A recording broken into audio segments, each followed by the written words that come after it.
यहाँ पर एमसीक्यूज़ में हम साथ में आपको बहुत कुछ बताते चलेंगे, उसके थ्रू ही आपका पूरा कवर हो जाएगा। बस आपको थोड़ा सा ध्यान से पढ़ने की ज़रूरत होगी।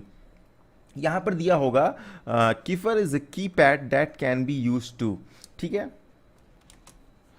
बेसिकली इसका जो प्रोनाउंसिएशन है वो साइफर है। ठीक है, CIPHER, लेकिन कहीं कहीं पर मैंने देखा किफर भी लिखा हुआ है। ठीक है, मतलब ऐसे किफर प्रोनाउंशिएट करते हैं, लेकिन एक्चुअल में जो गूगल ट्रांसलेट पे मैंने देखा इसका प्रोनाउंसिएशन जो है वो है साइफर। तो इसका यूज़ किस लिए किया जाता है यहाँ पर ये पूछा गया है। तो इसका आंसर है कंट्रोल एक्सेस इनटू एरियाज। अब ठीक है, ये तो आपने याद कर लिया, लेकिन ऐसे आपको याद नहीं रहेगा। देखिए, आपने कभी मूवीज़ में देखा होगा या आपने देखा होगा कि ये कोई सीक्रेट रूम होता है। सीक्रेट रूम में आपने देखा होगा एक डोर लगा होता है, उसके बाहर एक कीपैड लगा होता है जहाँ पर वो कोड इंटर करते हैं और डोर ओपन हो जाता है। वो क्या है, वो यही है, वो साइफर है, एक तरह का कीपैड है जो कि बहुत से रिस्ट्रिक्टेड एरियाज़ में यूज़ किया जाता है। सपोज़ करिए किसी कंपनी का, गूगल का आपका जो सर्वर रूम है, या फिर आपका जैसे एयरटेल हो गया, एयरटेल का सर्वर रूम है, या किसी भी कंपनी का सर्वर रूम हो गया जहाँ पर बहुत इंपॉर्टेंट इंफॉर्मेशन रखी जाती है, या फिर बैंक का सर्वर रूम हो गया जहाँ पर सबको जाना अलाउ नहीं होता है, वहाँ पर यूज़ किया जाता है ये साइफर, एक तरह का कीपैड है जहाँ जिसको कंट्रोल एक्सेस इनटू एरियाज, मतलब जहाँ पर हमें कंट्रोल एक्सेस देनी होती है, सबको नहीं देनी होती है, वहाँ पर इन कीपैड्स का हम यूज़ करते हैं। तो आई थिंक अब आप लोग इसको भूलेंगे नहीं। नेक्स्ट क्वेश्चन है, what is the primary goal of a computer system. पूछ रहा है एक जो कंप्यूटर सिस्टम है उसका प्राइमरी गोल क्या है। तो कंप्यूटर सिस्टम का प्राइमरी गोल होता है to turn data into information, मतलब डेटा को इंफॉर्मेशन में कन्वर्ट करना। ठीक है, डेटा को इंफॉर्मेशन में कन्वर्ट करना। एग्जाम्पल से समझिए, आपके पास एक कंप्यूटर है, ठीक है, लैपटॉप है, सभी लोग यूज़ करते हैं। अब आप उसमें क्या करते हैं, आपके पास उसमें देखिए एक सॉफ्टवेयर है, क्या है, कैलकुलेटर है। कैलकुलेटर में क्या करते हैं आप डेटा ही तो इंसर्ट करते हैं। आप 4 इंसर्ट किए, मल्टीप्लाइड बाई 4 किए, तो उसने अपने आप डिस्प्ले कर दिया कि 16 हो गया। क्या किया, आपने डेटा प्रोवाइड किया, उसने इंफॉर्मेशन प्रोवाइड की। कंप्यूटर के थ्रू ही तो सब कुछ हो रहा है। प्राइमरी गोल होता है कंप्यूटर का डेटा को इंफॉर्मेशन में कन्वर्ट करना। ठीक है, बहुत सारा डेटा हम कंप्यूटर में इंसर्ट करते हैं, उसके बदले में हमें इंफॉर्मेशन मिलती है। आप देखेंगे बहुत सारी कैलकुलेशंस को। और अच्छा, बेसिक फंक्शन कंप्यूटर का पता क्या है, सिर्फ कैलकुलेशन। जितनी भी चीज़ें हैं कैलकुलेशन बेस्ड हैं, और कैलकुलेशन करने का जो स्पीड है कंप्यूटर उसको मिलियन टाइम्स फास्ट कर देता है, इसीलिए कंप्यूटर हमसे बेहतर वर्क कर पाता है। तो कंप्यूटर का एक मेन गोल है डेटा को इन्फॉर्मेशन में ही कन्वर्ट करना, और बाकी तो जो चीज़ें हैं वो कंप्यूटर के बारे में आपको पता ही है, या आने वाले एमसीक्यूज में हम कवर ही करते रहेंगे। नेक्स्ट है, an organised collection of data about a single entity is called. देखिए, सिंगल एंटिटी मतलब एंटिटी क्या होती है, फाइल एक एंटिटी हो गई। ठीक है, तो इसको हम, इसका आंसर फाइल हुआ। फाइल में क्या होता है, डेटा एक ऑर्गेनाइज्ड वे में रखा होता है। ठीक है, आप नॉर्मल एक फाइल देखिए, ठीक है, आपके घर में एक फाइल होगी, उसमें क्या होगा, आप सपोज बिल्स आप घर के लगे हुए हैं, सारे बिल्स को आप ऑर्गेनाइज तरीके से कहाँ रखते हैं, एक फाइल में रखते हैं। घर पे जो भी आपके बिल्स आ रहे हैं, आपने कोई सामान खरीदा, एसी खरीदा उसका बिल आया, रेफ्रिजरेटर खरीदा उसका बिल आया, तो घर में हम एक फाइल बनाते हैं ना, उस फाइल को हम, उस फाइल में हम ऑर्गेनाइज्ड वे में सब कुछ रखते हैं ताकि डेटा मिस ना हो। तो सेम चीज यहां पर है, आप उसको रिलेट करिए। An organised collection of data about a single entity is called file. Next आपका है, यूजर फ्रेंडली मीन्स, मतलब बोलते हैं ना सॉफ्टवेयर बहुत यूजर फ्रेंडली है, तो इसका मतलब क्या होता है। देखिए, इसका मतलब होता है कि सॉफ्टवेयर इजी टू यूज है, इजी टू ऑपरेट है, एंड इजी टू अंडरस्टैंड है। जैसे हमारा पेड क्लास का पोर्टल है, उसको आप कह सकते हैं यूजर फ्रेंडली है। क्या करना है, सिर्फ आपको लॉगिन करना है, वहां दिख जाता है आपकी बुक्स हैं, आपका बाकी चीजें हैं, तो वहाँ पर यूज़र फ्रेंडली है, मतलब यूज़र को हमें ज़्यादा बताना ना पड़े कि क्या चीज़ कैसे करनी है, उस चीज़ों को हम बोलते हैं कि वो यूज़र फ्रेंडली है। Understood by means of straight forward guide, मतलब पढ़कर या जो उसकी गाइड है उसको देखकर स्ट्रेट फॉरवर्ड समझ में आ जाए कि इसके कहने का मतलब क्या है। Process that makes it easier for novice to use a computer. यहां पर लिखा हुआ है कि process that makes it easier for novice to use a computer. Novice means क्या, नो वाइस मतलब हुआ नौ सिखिया, जिसको कुछ नहीं आता है, नया नया कंप्यूटर चलाना उसने स्टार्ट किया है, वो भी उसको इजिली ऑपरेट कर ले। तो यूजर फ्रेंडली में ये सभी चीजें आती हैं। ठीक है, इन तीनों जो यहाँ पर हैं तीनों सही आंसर होंगे, ऑल ऑफ द अबव इसका आंसर होगा। यूज़र फ्रेंडली, आपका विंडोज़ भी बहुत यूज़र फ्रेंडली है, आपको चीज़ें देखकर समझ में आती हैं। आपका जैसे फ़ोन है, आप देखेंगे एंड्रॉयड कितना यूज़र फ्रेंडली है, तो इसी को यूज़र फ्रेंडली बोलते हैं कि चीज़ें देख के खुद ब खुद समझ में आने लगें। नेक्स्ट है which is not a function of firewall, इसमें से कौन सा ऐसा क्वेश्चन फंक्शन है जो फायरवॉल का नहीं है। To block website from being able to access your computer, definitely बिल्कुल नहीं है। अगर वेबसाइट को ही ब्लॉक कर देगा, हम कंप्यूटर से एक्सेस ना कर पाए, तो फिर मतलब ही क्या रह जाएगा, कुछ नहीं रह जाएगा। To regulate some of the flow of traffic between computer networks of different trust level, ये भी रेगुलेट नहीं करता है। It stops anyone on the outside from establishing a connection with a computer in your private network. तो ये जितने option दिए गए हैं ये तो फिलहाल सही है नहीं। बात ये है आपको पता चले कि फायरवॉल करता क्या है। देखिए फायरवॉल क्या करता है, फायरवॉल इज ए सिस्टम, मतलब एक प्रकार का सिस्टम है जो कि किसी डिजाइन किया गया है। प्रिवेंट अनऑथराइज्ड एक्सेस टू और फ्रॉम ए प्राइवेट नेटवर्क, मतलब किसी भी प्राइवेट नेटवर्क से आपके कंप्यूटर में अनऑथराइज्ड एक्सेस ना हो पाए, उसको प्रिवेंट करता है हमारा फायरवॉल। विंडोज़ में आप लैपटॉप चलाते होंगे अगर, तो वहाँ जाके सर्च करिएगा फायरवॉल, वहाँ पे दिख कर आएगा विंडोज़ फायरवॉल ऑन है या ऑफ है। आप विंडोज़ में फायरवॉल को ऑन भी कर सकते हैं, फायरवॉल को ऑफ भी कर सकते हैं। तो समझ में आ गया कि फायरवॉल का क्या काम है। फायरवॉल का काम ये है कि कोई भी प्राइवेट नेटवर्क अनऑथराइज्ड तरीके से आपके कंप्यूटर को एक्सेस ना कर पाए, उससे जो है फायरवॉल आपको बचाता है। नेक्स्ट है हमारा the process of analysing the data stored with the back office staff is known as, ठीक है, back office staff, the process of analysing the data, मतलब डेटा को एनालाइज करना, स्टोर्ड विद कहाँ, बैक ऑफिस स्टाफ के पास जो stored है, इसको हम बोलते हैं डेटा माइनिंग। ठीक है, माइनिंग समझ गए। आपको माइनिंग तो पता है, कोल माइनिंग होती है, क्या करते हैं, कोयले की खदानें होती हैं, वहाँ पर माइनिंग होती है, हम कोयले को खोद के निकालते हैं। इसे डेटा माइनिंग क्या हुआ, डेटा माइनिंग हुआ डेटा को खोद के निकालना। कोई भी आपको काम का डेटा ढूंढना है तो बहुत सारे एक डेटा में, मतलब जहाँ पर बहुत ज़्यादा डेटा रखा हुआ है, वहाँ से अपने काम की चीज़ निकालना, उसको भी आप डेटा माइनिंग बोल सकते हैं। तो बेसिकली डेटा माइनिंग क्या होती है, डेटा माइनिंग मतलब होता है हमें एनालाइज करना, जो बहुत सारा डेटा स्टोर है वहाँ से हमारे अपने डेटा को निकालना। अगला है what term is used for the occurrence of values for data elements more than once, मतलब कोई भी एक डेटा एलिमेंट है, उसको अगर 2 बार वो दिख रहा है या एक से ज़्यादा बार दिख रहा है तो उसको क्या बोलते हैं, उसको हम कंप्यूटर के टर्म में बोलते हैं रिडंडेंसी। ठीक है, रिडंडेंसी मतलब होता है कि डेटा का रिपीटिशन, रिपीट होना। ठीक है, सपोज एक टेबल बनी हुई है, टेबल में लिखा हुआ है एम्प्लॉय नेम राम, एम्प्लॉय की एज 28 और एम्प्लॉय की लोकेशन जयपुर। ठीक है, उसी टेबल में सेम डेटा दोबारा इंसर्ट हो गया है, राम 28 लोकेशन जयपुर।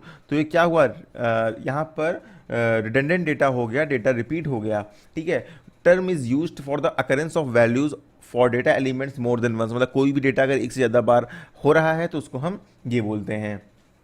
नेक्स्ट है आपका विच of the following is a high level language. तो यहाँ पर देखिए जितनी भी लैंग्वेज प्रेजेंट टाइम में यूज़ हो रही हैं सारी हाई लेवल लैंग्वेज हैं। जावा भी यूज़ होती है, PHP यूज़ होती है, C# यूज़ होती है, C यूज़ होती है, इसको C# बोलते हैं। ठीक है, इवन आप देखिए ASP.NET यूज़ होती है, बाकी आपकी पाइथन यूज़ हो रही है। जो भी लैंग्वेज प्रेजेंट टाइम में यूज़ हो रही हैं ये सारी की सारी हाई लेवल लैंग्वेज हैं। जैसे C++ हो गया, ये भी आपकी हाई लेवल लैंग्वेज है। तो मशीन लेवल लैंग्वेज भी होती है, जैसे आपकी जो असेंबली लैंग्वेज है, एक लैंग्वेज होती है असेंबली लैंग्वेज, तो ये आपकी मशीन लेवल लैंग्वेज है। हाई लेवल लैंग्वेज में क्या होता है, कोडिंग हम इंग्लिश में करते हैं। ठीक है, सपोज C++ में स्क्रीन में एक मैसेज प्रिंट कराना है हमें कि माई नेम इज़ राम, तो हम वहाँ पर क्या लिखेंगे, यहाँ एक कोड होता है सी आउट हमने लिखा और यहाँ पे हमने ऐसे, ये इसका सिंटैक्स है मतलब। अच्छा, सिंटैक्स क्या होता है ये भी बता देता हूँ मैं। यहाँ पे हो गया माई नेम इज़ राम।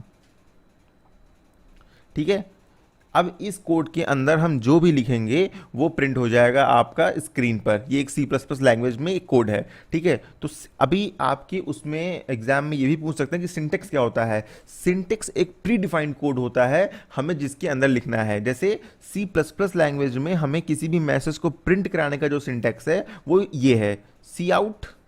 ठीक है, ये आपके लेस देंगे 2 साइन, फिर इन्वर्टेड कॉमा सेमीकोलन, ये इसका सिंटेक्स है। मतलब जो भी हमें मैसेज प्रिंट कराना है इन दोनों इन्वर्टेड कॉमा के बीच में ही लिखना है, वही चेंज होगा, बाकी तो ये सी आउट हमेशा सेम रहेगा। तो इसको हम बोलते हैं सिंटेक्स। तो देखिए यहाँ पर नॉर्मल इंग्लिश लैंग्वेज यूज़ की है, तो यहाँ पर हम इसको हाई लेवल लैंग्वेज बोलते हैं। बाकी मशीन लेवल लैंग्वेज जो होती है उसमें कोडिंग बहुत टफ होती है, क्योंकि वहाँ पर हम नॉर्मल इंग्लिश लैंग्वेज का यूज़ नहीं करते हैं। चलिए अगला क्वेश्चन है CUI स्टैंड्स फॉर। CUI क्या है, CUI जो है, CUI होता है आपका कैरेक्टर यूज़र इंटरफेस। आपने कभी MS-DOS चलाया है, नहीं चलाया है तो अपने लैपटॉप पे ओपन करिएगा। अब MS-DOS के नाम से नहीं होगा, आपके में कमांड प्रॉम्प्ट के नाम से होगा। ठीक है, इसको ओपन करिएगा, देखिएगा एक ब्लैक स्क्रीन लिख के आएगी और वहां पे हमें जो भी कमांड देने होते हैं वो लिख के देने होते हैं, तो उसको हम बोलते हैं कैरेक्टर यूजर इंटरफेस। ठीक है, मतलब जितने भी कमांड आपको देने हैं, कंप्यूटर से कोई काम कराना है ना, तो वो भी लिख के देना है। जैसे आप विंडोज में क्या करते हैं, देखो एक फोल्डर है, आपने उस फोल्डर को क्लिक किया, वो फोल्डर ओपन हो गया। सपोज फोल्डर का नाम है XYZ, ठीक है, सी ड्राइव के अंदर एक फोल्डर XYZ है, आप क्या करोगे, माउस से डबल क्लिक किया, आपका फोल्डर ओपन हो गया। लेकिन अगर आपको character user interface MS DOS में ये काम करना है, तो आपको क्या करना होगा, कमांड लिखना होगा CD स्पेस XYZ, एंटर करेंगे, तब जाके उस फोल्डर को आप एक्सेस कर पाएंगे। आपको लिख के कोडिंग कमांड देना पड़ता है। CD मतलब होता है चेंज डायरेक्टरी, XYZ पे चले जाएं तो सिस्टम जो है उस डायरेक्टरी को एक्सेस कर पाएगा। इसको हम बोलते हैं कैरेक्टर यूजर इंटरफेस। अब एक और CUI की तरह होता है GUI। GUI आप सब लोग यूज़ कर रहे हैं, एंड्रॉयड आप यूज़ कर रहे हैं, वो GUI है। मतलब क्या है, ग्राफिक यूज़र इंटरफेस है। आपको ग्राफिक के फॉर्म में दिख रहा है कि आपने मैसेज पे टच किया तो मैसेज ओपन हो गया, इसको हम बोलते हैं GUI, graphic user interface. Same आपका विंडोज़ भी है, वहाँ पर आपको सब कुछ दिख रहा है कि दिस PC पे ओपन किया तो कंप्यूटर खुल गया, D ड्राइव पे क्लिक की, D ड्राइव खुल गई, तो इसको GUI बोलते हैं। बाकी कैरेक्टर यूजर इंटरफेस, आप में से बहुत से लोग अगर जिन्होंने कंप्यूटर पहले सीखा नहीं है तो CUI के बारे में नहीं पता होगा, कैरेक्टर यूजर इंटरफेस आप लोगों ने यूज़ नहीं किया होगा। नेक्स्ट आपका है 1024 MB इक्वल्स टू क्या, 1024 MB, यहाँ पर कुछ भी नहीं है। एक्चुअली 1024 MB इक्वल होता है 1 GB के। ठीक है, 1 GB में कितने के MB होते हैं, 1024 लिख रहा हूँ मैं, MB। ठीक है, 1 MB में क्या होता है, 1 MB में होता है 1024 KB। 1 TB में क्या होता है, 1 TB में होता है 1024 GB। ठीक है, ये 1 टेराबाइट है, ये 1 मेगाबाइट है, ये 1 गीगाबाइट है। ये मोस्टली कॉमन यूज़ होने वाले टर्म है। आपने देखते होगे ना कि भाई फ़ोन में कितनी मेमोरी, 16 GB मेमोरी है। ठीक है, तो 1 GB में 1024 MB होते हैं, 1 MB में 1024 KB होते हैं, और 1 TB में 1024 GB होते हैं। आपने देखा होगा लैपटॉप में जो आपकी हार्ड डिस्क है वो 1024 TB के आसपास, सॉरी 1 TB 2 TB आ रही है, मतलब वो 2000 GB है। तो यहाँ पर आपका ये भी कन्वर्जन क्लियर हो गया। बाकी देखिए किसी एक वीडियो में हम सारे कन्वर्जन्स आपको बता देंगे। तो यहाँ पर 10 क्वेश्चन हो चुके हैं। तो बेसिकली जो फ्री में ये क्लास आज देख रहे हैं हमारे यूट्यूब चैनल पर, उनके लिए मैं बता दूं कि अभी ये क्लास और आगे है, बहुत सारे क्वेश्चन होने हैं, लेकिन वो सिर्फ और सिर्फ पेड मेंबर ही एक्सेस कर सकते हैं, और आने वाली सारी फ्यूचर की क्लासेस भी पेड मेंबर एक्सेस कर सकते हैं वीडियोज़ की। तो अगर आपको भी ज्वाइन करना है, आपको क्लास अच्छी लग रही है कि हाँ आपको फ़ायदा होगा, तो सिर्फ 99 रुपीज़ में आप ज्वाइन कर सकते हैं। वीडियो के डिस्क्रिप्शन बॉक्स में लिंक दिया हुआ है, वहाँ पर जाइएगा, क्लिक करिएगा, पेमेंट करिएगा, उसके बाद 24 आवर्स का वेट करिएगा, ऑटोमेटिक आपको मेल मिल जाएगा, और मेल में सारी डिटेल आपको दी होगी, कैसे क्लास एक्सेस करना है, बुक्स कैसे डाउनलोड करनी है, PDF कैसे मिलेंगी, और वीडियो क्लास भी आपको वहाँ पर सारी मिल जाएंगी। चलिए बाकी पेड क्लासेस के लिए हम ये कंटिन्यू करते हैं।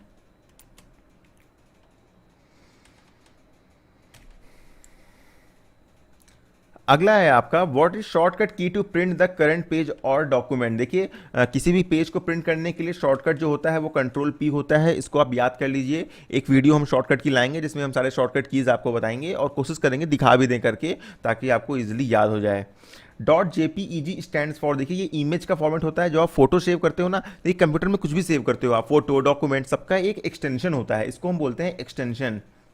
ठीक है, आपने कोई फोटो सेव की XYZ, तो उसका एक्सटेंशन होगा JPEG। इस एक्सटेंशन के माध्यम से कंप्यूटर को पता चलता है कि ये कौन सी फाइल है और किस ऐप के साथ या किस आपके सॉफ्टवेयर के साथ इसको ओपन करना है। तो JPEG का फॉर्म होता है जॉइंट फोटोग्राफिक एक्सपर्ट्स ग्रुप। यहाँ पर बहुत सारे और एक्सटेंशन हैं जो आपके एग्जाम में पूछे जाते हैं। .doc हो गया, .docx हो गया, .xls हो गया, MDB हो गया, ADB हो गया, ठीक है, BMP हो गया, GIF हो गया। तो सारे एक्सटेंशन को लेकर के जब वीडियो हम एक बनाएंगे तो वो आपको मिल जाएगी। इसमें सारे एक्सटेंशन कौन किस चीज़ के लिए होते हैं आपको हम बता देंगे।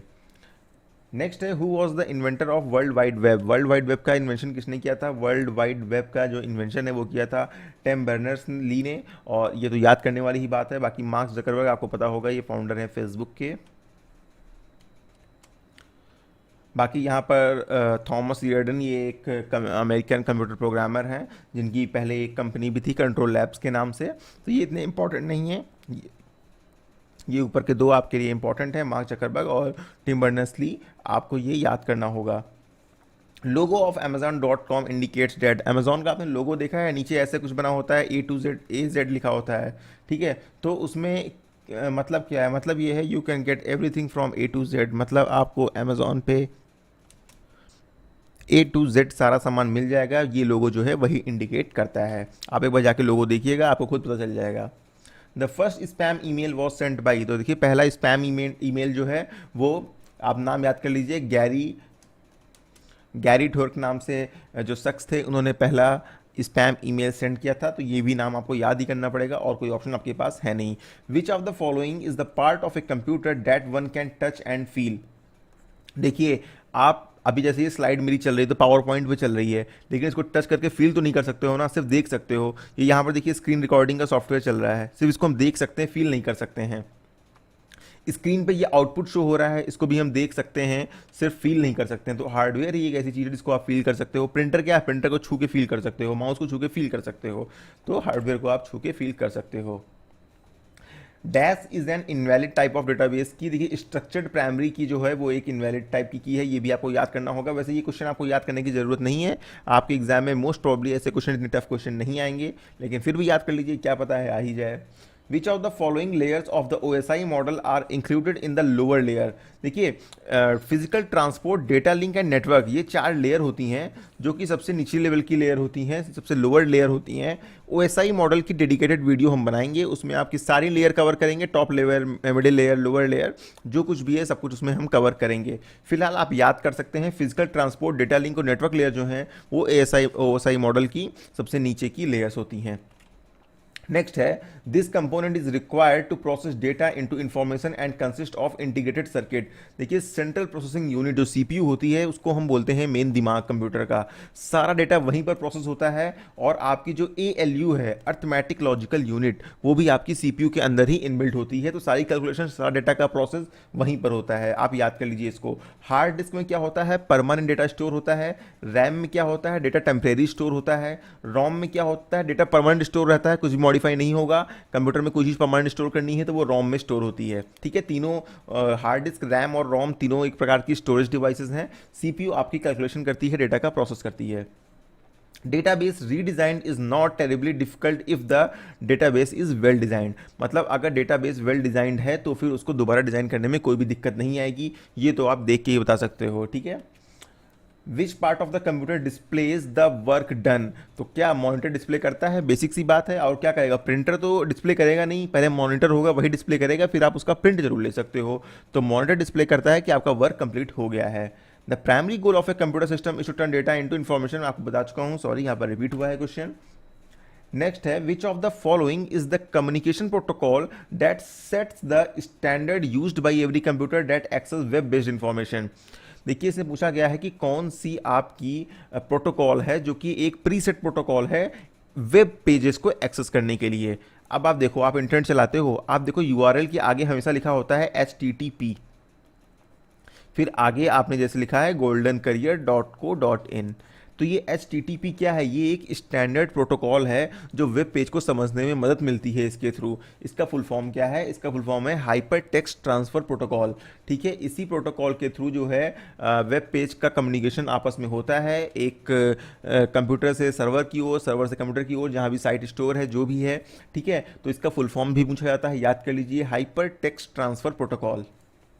The main job of CPU is, CPU central processing unit का मेन जॉब क्या है, तो carry out programme instruction, store data information for future use, process data and information. तो देखिए डेटा स्टोर कौन करेगा, डेटा स्टोर आपका करेगा हार्ड डिस्क या फिर आपका करेगा SSD। तो यहाँ पर प्रोसेस करता है डेटा को और प्रोग्राम के इंस्ट्रक्शन को एग्जीक्यूट करता है, कैरी आउट करता है। तो 1 और 3 यहाँ पर आपके सही ऑप्शन होंगे। नेक्स्ट है a web dash consist of 1 or more web pages located on a web server. इसको हम क्या बोलते हैं, अ वेबसाइट। आप देखें ना, गोल्डन करियर की साइट खोलते हैं, बहुत सारे पेजेस होते हैं वहाँ पर। तो वेबसाइट कंसिस्ट क्या करती है, एक से ज़्यादा वेब पेजेस जो है कंसिस्ट करती है, मतलब उसके अंदर होते हैं। चलिए अगला क्वेश्चन देखते हैं। Dash are attempts by individual to obtain confidential information from you by falsifying their identity. Phishing trips, अब इसको समझिए, कोई आदमी होता है, ठीक है, आपको एकदम SBI जैसा मेल आया, एकदम SBI जैसी साइट से आया मेल में, आपको लगा कि यार एकदम ओरिजिनल मेल आया SBI की तरफ से, और उसमें आपसे क्या मांगा, उसमें आपसे मांगा भाई आप अपने ATM कार्ड की इंफॉर्मेशन दे दो, उसका कार्ड नंबर क्या है, CVV दे दो और उसका पिन दे दो। ठीक है, एकदम ओरिजिनल मेल लगेगा, आपको लगेगा एसबीआई से मेल आया है, बट एक्चुअली वो एसबीआई से नहीं आया होगा, और आप अपना एटीएम कार्ड, सीवीवी और पिन उसको दे देंगे, वो आदमी क्या करेगा, आपके अकाउंट से पैसे निकाल लेगा। क्यों? क्योंकि आप कंफ्यूज हो गए कि ये मेल ओरिजिनल एसबीआई की तरफ से है या फिर ओरिजिनल एसबीआई की तरफ से नहीं है। तो इसी को हम अटेम्प्ट को बोलते हैं फिशिंग ट्रिप्स, कि आप अपनी आइडेंटिटी को फॉल्सिफाई करते हैं, आइडेंटिटी को छिपाते हुए या डिफरेंटली दिखाते हुए आप लोगों से उनकी कॉन्फिडेंशियल इंफॉर्मेशन को निकलवा लेते हैं। तो यहाँ पर इसको हम बोलते हैं फिशिंग ट्रिप्स। आई होप अब आपको ये समझ में आ गया होगा। नेक्स्ट है dash makes it possible for shoppers to make purchase using their computers. तो आपने ई कॉमर्स टर्म सुना होगा, ई कॉमर्स वेबसाइट है, फ्लिपकार्ट हो गई, अमेजॉन हो गई, स्नैपडील हो गई, इट्सेट्रा जो भी वेबसाइट्स हैं, ठीक है। तो ई कॉमर्स वेबसाइट्स क्या कर रही है, पॉसिबल कर रही है शॉपर्स को ऑनलाइन परचेजिंग करने के लिए अपने कंप्यूटर को यूज़ करते हुए। A repair for a known software bug usually available at no charge on the internet is called, इसको हम बोलते हैं पैच। अब देखो पैच क्या होता है, आपने कभी फ़ोन पे भी अपडेट देखा होगा, अपडेट का पैच आया है, या फिर आपने देखा होगा कभी कंप्यूटर किसी सॉफ्टवेयर का पैच आया है। पैच क्या होता है, आपने एक सॉफ्टवेयर ले लिया या कंपनी ने एक सॉफ्टवेयर लॉन्च किया, अब वो सॉफ्टवेयर जनता के बीच, पब्लिक के बीच चल रहा है, उसमें कोई बग सामने आ गई, सॉफ्टवेयर में कोई एरर सामने, बग मतलब क्या होता है, एरर, कोई दिक्कत सामने आ गई, तो कंपनी क्या करती है, उसका एक पैच लॉन्च करती है, मतलब उसके साथ में उस पैच को आप इंस्टॉल कर लो तो वो बग दूर हो जाएगी। उस कंप्यूटर जो भी आपका एग्जिस्टिंग सॉफ्टवेयर है उसकी बग को दूर करने के लिए पैच जो है लॉन्च किया जाता है। नेक्स्ट है how many option does a binary choice offer. तो देखिए बाइनरी कोडिंग में सिर्फ दो ऑप्शन होते हैं, 0 1, याद कर लीजिए, बाइनरी नंबर में दो डिजिट होती हैं, सिर्फ 0 एंड 1, तो यहाँ पर इसका आंसर होगा 2। नेक्स्ट है रैम इज, देखो रैम क्या होती है, वॉलेटाइल इन नेचर होती है एंड टेम्परेरी, मतलब जो रैम का फुल फॉर्म होता है रैंडम एक्सेस मेमोरी। कंप्यूटर में अभी आपको हम बताएंगे रैम का पूरी वर्किंग भी। तो रैम में डेटा जो है टेम्परेरी स्टोर होता है। वॉलेटाइल इन नेचर का मतलब ये है कि जब तक उसको बिजली मिल रही है, इलेक्ट्रिसिटी मिल रही है, सिर्फ तब तक जो है वो डेटा स्टोर रहेगा, जैसे ही बिजली खत्म, बिजली गई, डेटा का भी काम वहाँ पर ख़त्म हो गया। तो रैम क्या है, रैम वॉलेटाइल इन नेचर है और टेम्परेरी उसमें स्टोर होता है। यहाँ पर क्वेश्चन 29 ये 31 नंबर होगा, 6 नंबर आ गया है। OCR स्टैंड फॉर, इसका भी आप फुल फॉर्म याद कर लीजिए, OCR है ऑप्टिकल कैरेक्टर रिकॉग्नाइजेशन, ठीक है। अ टपल इज ए, देखिए एक कोई टेबल बनी हुई है, ठीक है, टेबल में बहुत सारे रोज बनी हुई है ना, ऐसे ऐसे डेटा होता है ना टेबल में, यहाँ पर कुछ लिखा, यहाँ कुछ लिखा, कुछ लिखा, कुछ लिखा, कुछ लिखा, कुछ लिखा, तो एक जो रो होगी ना टेबल की पूरी, ये रो, इसको हम बोलते हैं टपल, ठीक है। और एक जो कॉलम होगा इसको हम बोलेंगे एंटिटी, ठीक है। तो यहाँ पर समझ में आ गया आपको, पूरी रो को हम बोलते हैं टपल। नेक्स्ट है इन एक्सेल कंटेन्स वन और मोर वर्कशीट। तो देखो एक्सेल की जो वर्कबुक होती है ना, वहाँ पर बहुत सी शीट्स होती हैं। एक्सेल कभी ओपन करिएगा आप, एक्सेल को ओपन करते हैं तो यहाँ पर नीचे छोटा छोटा लिखा होता है शीट 1, शीट 2, शीट 3, आप चाहें तो और शीट्स भी वहाँ पर बढ़ा सकते हैं। तो इन एक्सेल क्या है, वन और मोर शीट्स वहाँ पर होती हैं। CDRW डिस्क, देखिए CD क्या है, रीड राइट डिस्क, RW मतलब हुआ रीड राइट डिस्क। तो एक CD होती है जो कि रीड और राइट दोनों है, उसको हम क्या करते हैं, कैन बी इरेज्ड एंड री रिटन, मतलब उस CD में हमने आपने कोई मूवी स्टोर की, उसको आप फिर से इरेज कर सकते हो, इरेज करने के बाद दोबारा राइट कर सकते हो। तो CDRW can be erased and री रिटन।